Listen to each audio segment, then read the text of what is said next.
నీ అన్నయ్య అభిమానంతో పంపిన చీర విసిరికొట్టడం గొప్పతనం అనుకుంటున్నావా? నా అన్నయ్య పంపిన దాన్ని విసిరికొట్టే మూర్ఖురాన్ని కాదు. మరి అలా చేయడం మూర్ఖత్వం కదా? ఏ ఇంకా దాచాలనుకుంటున్నారు?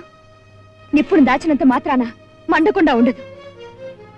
ఏమిటి నేను దాచింది? ఆ చీర నిజంగా మా అన్నయ్య పంపాడా? అవును. చనిపోయిన అన్నయ్య మా కోసం బ్రతికొచ్చి ఇవన్నీ పంపాడా?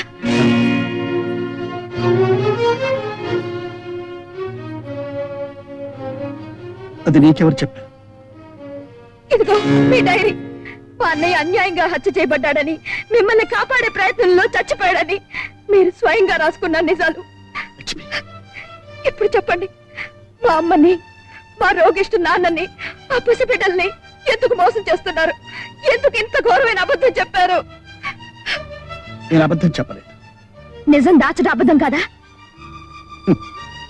కొన్ని నిజాలు ఎప్పుడు పడితే అప్పుడు చెప్పకూడదు. అందుకని అబద్ధం చెప్పి వాళ్ళకి లేనిపోని ఆశలు కలిగిస్తారా? లేదు. ఈ ఇంట్లో అందరూ మీ అన్నయ్య మీద ఉంచుకున్న ఆశలు, అతని చుట్టూ అల్లుకున్న ఊహలు ఒక్కసారిగా కూలిపోతే తట్టుకోలేక ఏమైపోతారో అని భయపడ్డా. అంతకు మించి ఆ తల్లి చూపే ఆప్యాయత, పిల్లల అభిమానం, ఈ ఇంట్లో నాకు దొరికిన ఆదరణ నా నోరు నొక్కేసి నన్ను మీతో చెప్పకుండా చేశాయి. లాయర్ కదూ, అబద్ధాన్ని సమర్థించటం మీ వృత్తి, నిజాన్ని తలెత్తకుండా పాతేయడం మీ ప్రతిభ. నువ్వు చెప్పేదానిలో ధనాపేక్ష ఉంది లక్ష్మి, కానీ ఇక్కడే ఉంది. నేను ఎందుకు నాటకం ఆడాలి? నాకేం అవసరం? నీ ప్రశ్నకు నీకు నువ్వైనా సమాధానం చెప్పుకోగలవా? కనీసం ఊహించగలవా? అక్కర్లేదు. ఇంకా ఏ ఊహలో నాటకాలు నాకు అక్కర్లేదు. మీరు పొద్దున్నే ఇక్కడి నుంచి వెళ్ళిపోండి. ఈ భయంకరమైన నిజాన్ని నా గుండెల్లో దాచుకోలేను. మీరుండగా నేను చెప్పినా, ఈ స్థితిలో మీరే చెప్పినా, మీరు నాటకం ఆడి సంపాదించిన గౌరవం, మర్యాదలు ఒకేసారి నాశనం అయిపోతాయి. వాళ్ళు ఏమైపోతారని కాదు, వాళ్ళు మిమ్మల్ని ఏం చేస్తారో ఊహించలేను. ఆ స్థితి రానివ్వకండి. మర్యాదగా ఇక్కడి నుంచి వెళ్ళిపోండి. మరి మీ కుటుంబ బాధ్యత? మా బాధ్యతల్ని మోయమని మిమ్మల్ని ముష్టెత్తావా? నా ప్రాణం నిలబెట్టిన వాడి కుటుంబం నిలబెట్టడం నా ధర్మం.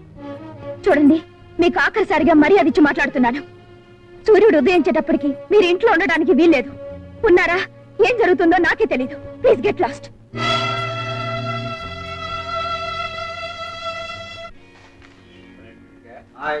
గాంధీ మన అప్పుడు ఒక ఆవు మానయాత్ర పడుతుంటే చూడలేక దాన్ని తనే స్వయంగా చంపెట్టాడు. మా అక్కయ్య పడుతున్న యాభం చూస్తుంటే నాకు ఆవు గుర్తుకొస్తుంది. అయ్యి బాబా అవును కానీ పొడి చేస్తారేంటంటే, భారత యుద్ధంలో ద్రోణుడంతటి వాడిని చంపడం ఎలాగో ధర్మరాజుకు తెలియక అశ్వత్థామ అనే ఒక ఏనుగు చచ్చిపోతే అశ్వత్థామాత అని గట్టిగా అరిచేట, కుంజరా అని వెల్లిగా అన్నట్ట. అశ్వత్థామ అని తన కొడితే చచ్చిపోయాడు. నేను ముసాడు చచ్చిపోయాడు. ఇప్పుడు ఎవరు చచ్చిపోయారు ఎవరు చెప్పాలంటే, ఈ పేపర్లో చచ్చిపోయాడు, మా కథకి సరిగ్గా కుదిరాడు, ఎవరికో చెప్తాను నువ్వు వచ్చి చూద్దు.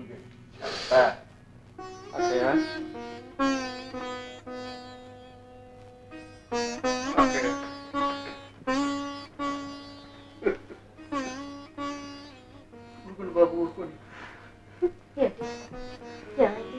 ఏమీ జరగకూడదని అంతా సవ్యంగా ఉండాలి. మన పుట్టించిన దేవుళ్ళందరికీ ఇంతకాలం మొక్కున్నాను, కానీ కావడం జరిగిపోయింది. అవునమ్మా, ఆ విషయం తెలిసింది కానీ చరిగారు ఇలా ఏడుతూనే ఉన్నారు. ఏమి కాలేదు కాలేదు కాలేదు కాలేదు.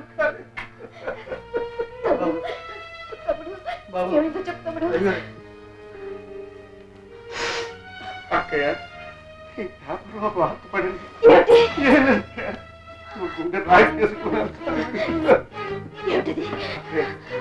గుండె రాయి చేసుకున్నాను, అంతకంటే మార్గం లేదు. బిట్రగుంటకి 2 కిలోమీటర్ల దూరంలో రైలు పట్టాల మీద గుర్తు తెలియని కుర్రాడి శవం కనిపించింది. దొరికిన ఆధారాన్ని బట్టి పరిశీలిస్తే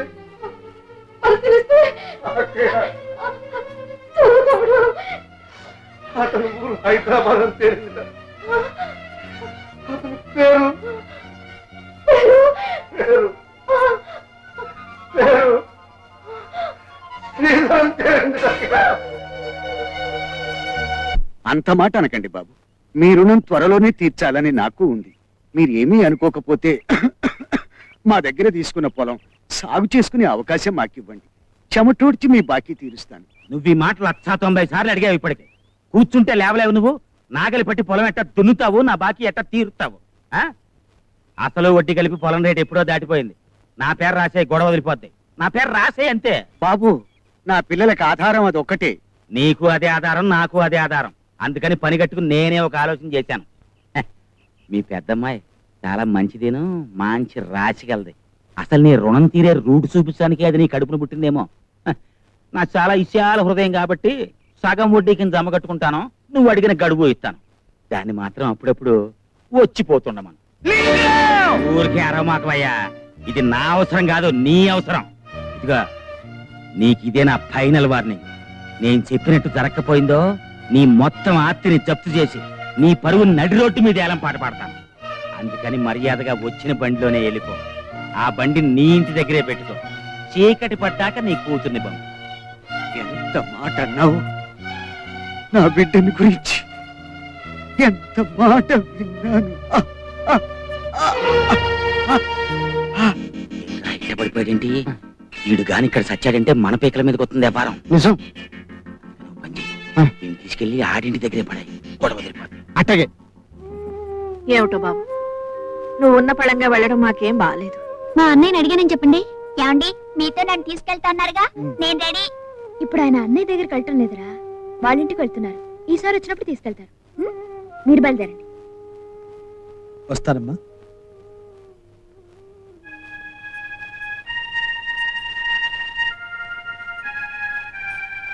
ఏంటి ఆగారు? మీ నాన్నగారితో ఒకసారి చెప్పెడదాము. మా నాన్న ఎప్పుడు వస్తారో ఏమో తెలియదు. మీరు ఆలస్యం చేస్తే బస్ దొరకదు. వెళ్ళండి.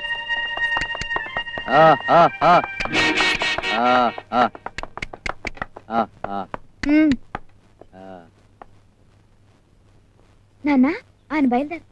నాన్న, నాన్న, ఏమైంది నాన్న? అమ్మా, అమ్మా, నా అప్పు తీరటానికి ఈ రాత్రికి నిన్ను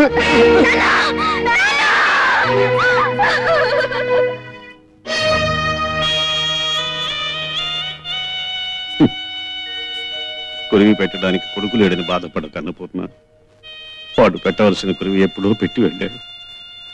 ఇక ఈ కట్టెని కాటికి చెరవేయడానికి కదా, అందుకు నీకు నేనైనా ఉన్నాను. రేపు నాకెవరున్నారు అన్నపూర్ణ? నాకెవరున్నారు?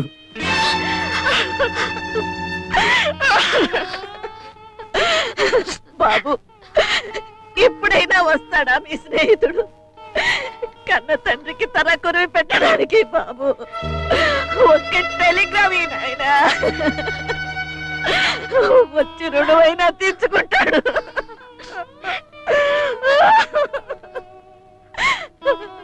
ఏమండి, ఒక్కసారి లోపలికి రండి.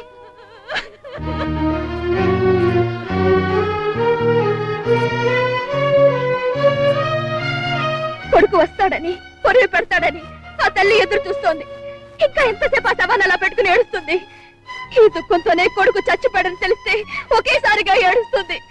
ఆ తల్లిని మళ్ళీ మళ్ళీ ఎందుకు ఏడిపిస్తారు చెప్పండి? మీరు మనిషేనా? మీకు హృదయం ఉందా? ఎంత గుండెలు పగిలేలా అందరూ కుమిలిపోతుంటే ఇంకా నిజం దాస్తున్నారంటే మీరెంత కక్కోటుకలో, ఎంత రాక్షసులో! నీకు తెలుసుగా నిజం, ఎందుకు చెప్పకూడదు?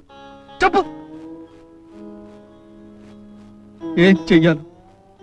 ఈ దారుణాన్ని ఎలా చెప్పాలో తోచక నేనెంత నలిగిపోతున్నానో నీకేం తెలుసు? సరే, ఇదే నా కర్తవ్యాన్ని నాకు చూపింది. నా రుణం ఎలా తీర్చుకోవాలో చెప్పింది. కన్న కొడుకును కాకపోయినా, కన్నవాళ్ళకు కాకపోయినా కర్మ చేసే అవకాశం కలిగి. సరే, ఇప్పుడు చెప్పు.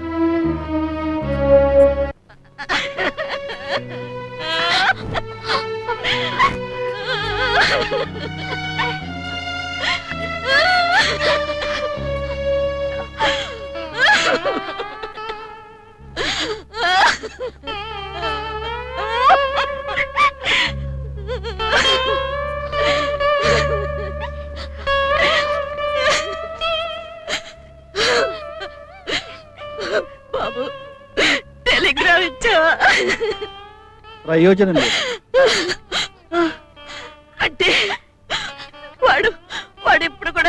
అంటావా? ఇప్పటికే కాదమ్మా, ఇంకెప్పటికీ రాలేడు. అమ్మా, 2 నెలల క్రితమే నీ అబ్బాయి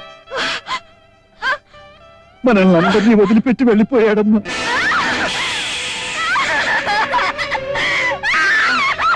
అమ్మా, ఊరుకోండి అమ్మా, ఊరుకోండి అమ్మా, అమ్మా, అమ్మా.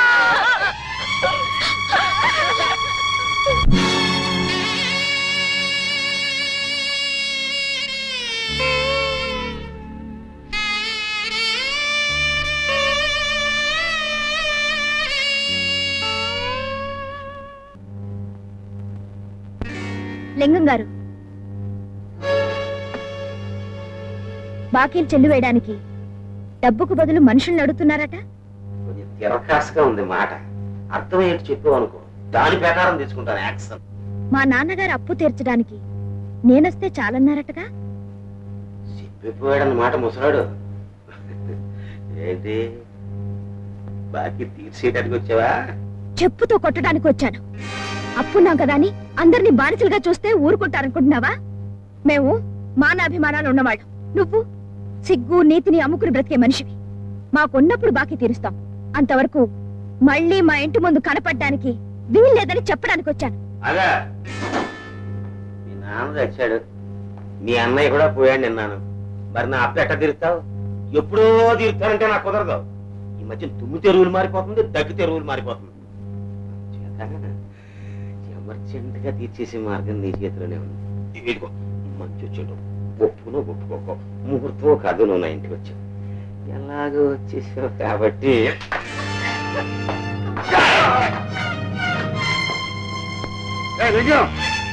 నేను ఇక్కడే ఇప్పుడే ముక్కలుగా నరికేయగలను, కానీ ఏం చెయ్యాలో, నీ బాకీ ఎలా తీర్చాలో నాకు బాగా తెలుసు.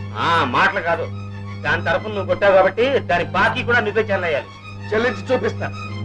ఎవరి భూమి వాడు తీసుకుని పండించి మరీ నీ బాకీ నీ మొహాలు కొడతాను. అయినా తనఖా పెట్టిన భూములు బాకీ చెల్లించకుండా సాగు చేసుకోవడానికి నేను ఒప్పుకోను. వీళ్ళేదో నాకు నువ్వెవరు? సాగు చేస్తే అంత ఎవరంటే వస్తారో నేను చూస్తాను.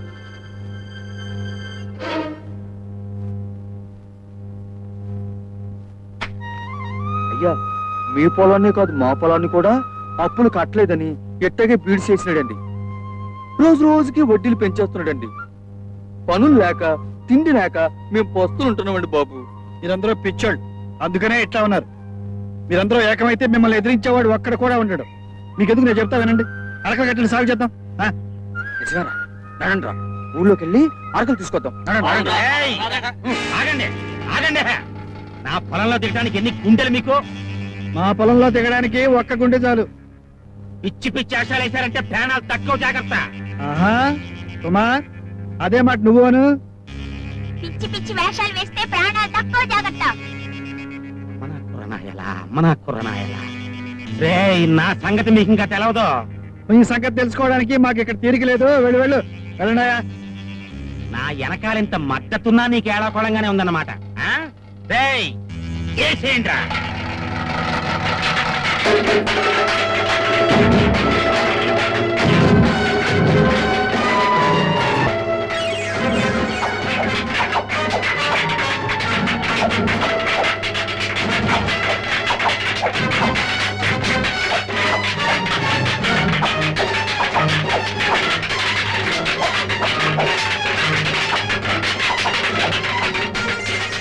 రోజుకి 2 గొర్రెలు తిన్నారు, ఇంటికి బిర్యానీ తిన్నారు, ఫైటింగ్ చేయటం మాత్రం రాదు.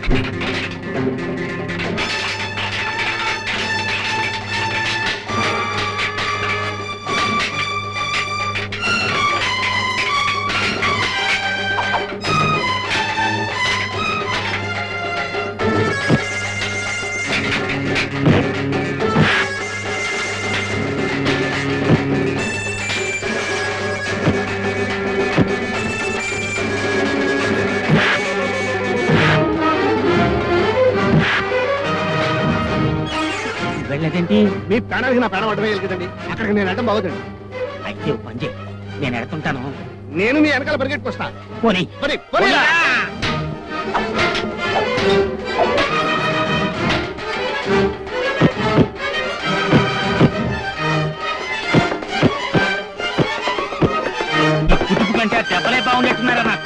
మెల్లిగా మెల్లిగా. నల్లగా దుఃఖంలా ఉన్నారు వెధవులు. డిషు డిషు అని 4 ఇచ్చేసరికి పారిపోయారు. నిజమా బాబు? ఆ దుర్మార్గులతో మనకెందుకు? నీకేమైనా దెబ్బలు తగిలాయా? అదేం లేదమ్మా. ఏమిటి బాబు, ఏమైంది? అయ్యో బొబ్బులు, మా కోసం ఎంత కష్టపడుతున్నావయ్యా. నా కోసం మీ అబ్బాయి ప్రాణాలే అర్పించాడు. నేనేం చేశా రుణం తీర్చుకోగలను? కానీ నువ్వు వాణ్ణి మర్పిస్తున్నావు. నువ్వే లేకపోతే మేమంతా ఏమైపోయేవాళ్ళం. దేవుళ్ళ వచ్చి మమ్మల్ని ఆదుకున్నావు. అరే కుమార్, మనం తినే తిండి మనమే పండించి తినడంలో ఎంత ఆనందం ఉందో ఇప్పుడు తెలుస్తుందిరా. ఎప్పుడు పండుతుందో ఏమిటో, నాకు ఆకలేస్తుందండి. ఓ రెండ్రా, మీ అక్క అన్నం పట్టుకొస్తుంది. అబ్బా, మా చిన్నకి ఎప్పుడు ఆలస్యమే. ఆలస్యం ఏమీ లేదండి, నేను వచ్చి చాలా సేపు అయింది. ఏమిటి సరళా, అన్నం పట్టాలనే? ఆవిడ గారు నువ్వేం తీసుకెళ్ళక్కర్లేదు, చీపో అంది. ఏ రోజు నువ్వే తీసుకొస్తున్నావుగా? ఏం చేయమంటారు? ఆవిడ గారికి రోజుకో ఆకారం, నిమిషానికో మాట, క్షణానికో కోపం. ఏమండి, ఆకలేస్తుందండి. ఒరేయ్, మీ అక్కని నమ్ముకోవడం కంటే ఈ పొలాన్ని నమ్ముకుంటే మంచిది. పడిన తర్వాతనైనా తిండి పెడుతుంది. సర్లే, పొలంలో దిగి పని చేస్తుంటే ఆకలే తెలియదు. పద. ఏమండి, అటు చూడండి.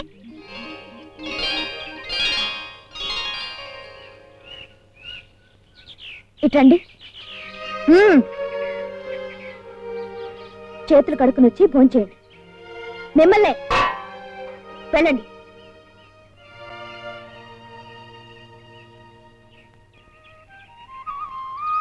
ఏమండి, నేను మీకోసమే భోజనం తెచ్చాను. రండి, భోంచేతురు కానీ.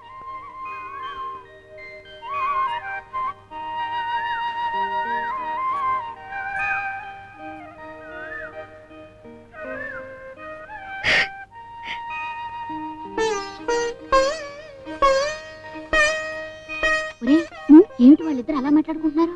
అది నాకు తెలియటం లేదు సరేలక్క. ఇక మన పొలంలో పంటలతో పాటు పాటలు కూడా పండుతాయి.